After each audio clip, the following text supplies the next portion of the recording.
big picture is I still do not believe that any key Epstein files mentioning Donald Trump are going to get released by the DOJ. It is true that I had said if the House passes it, it'll either die in the Senate or Trump won't sign it. This is just a different way of getting the same result. So please spare me the sort of, Dan doesn't know what he's talking about. Now I want to talk about the Epstein stuff. And I want to talk about it, first of all, on a sort of personal level.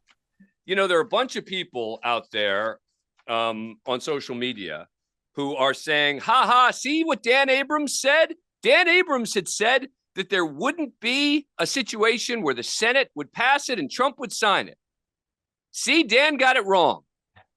Well, that's true to some degree. But Dan didn't get wrong the big picture. I don't think, and we'll ask Ellie about this, but the big picture is I still do not believe that any key Epstein files mentioning Donald Trump are going to get released by the DOJ.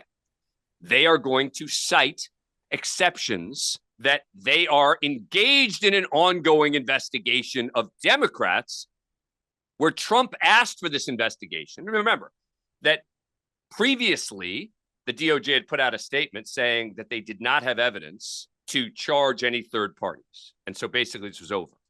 Now Trump asked for an investigation of the Democrats. This is their new way out.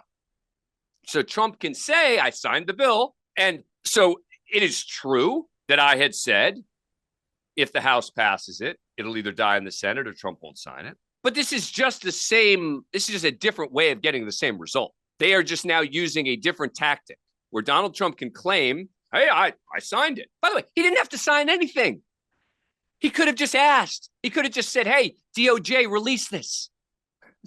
This didn't have to go through the House and the Senate and the president signing it into law. He could have just said, DOJ, release it. So please spare me the sort of, Dan doesn't know what he's talking about. And we'll see if Ellie disagrees with me on this, but let me play you some sound, all right? So here's what Pam Bondi says. She was asked about this question. What's changed since you guys said there were no investigations that were warranted and now? And here is Pam Bondi explaining exactly what has changed. This is number 15. To that. Madam Attorney General, the DOJ statement earlier this year saying that the files would not release mentioned the fact that the review of the documents and the evidence did not suggest that any additional investigation of third parties was warranted. What changed since then that you launched this investigation? Information that has come for information. There's information new information, additional information, and again, we will continue to follow the law, to investigate any leads. If there are any victims, we encourage all victims to come forward, and we will continue to provide maximum transparency under the law. That's true. Information, new information, additional information has come forward.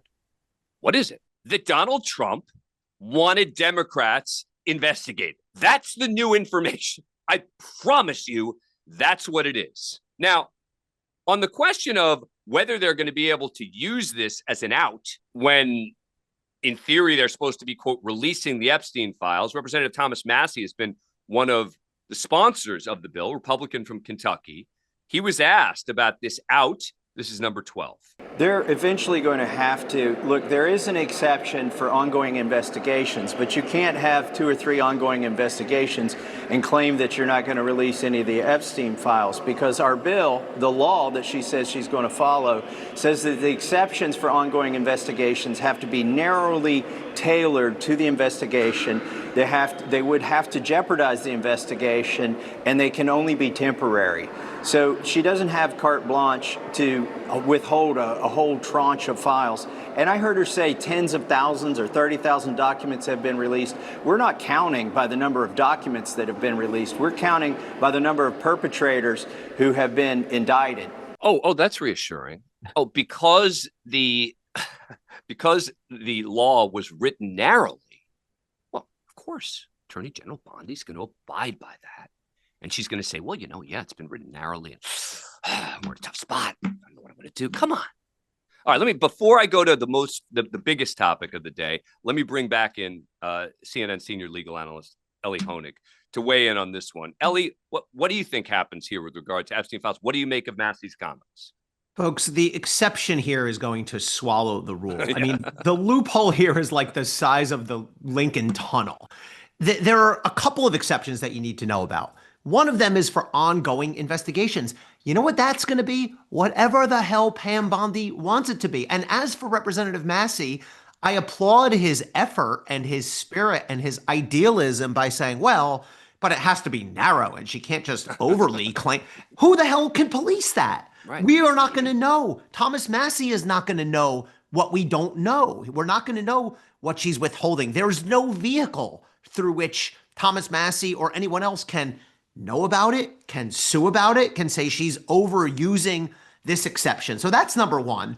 Number two, Dan, the other exception here that's going to be potentially even broader and that could really protect Donald Trump. Look, you hear the investigative exception and people go, okay, but there's no way Pam Bondi's investigating Donald Trump. In fact, conversely, if she's following Trump's orders, which she surely is, then she's going to be investigating Bill Clinton and Democrats. But there's also an exception for any documents that may impact our national security. Couldn't she just look at that and say, well, this could be embarrassing or reflect poorly on our president, on our commander in chief, which would jeopardize our ability to engage in international affairs and diplomacy. So those two exceptions, ongoing investigation and national security, you're entirely in Pam Bondi's hands. Your level of faith that this will be a full, meaningful, good faith disclosure is equal to your level of faith in Pam Bondi.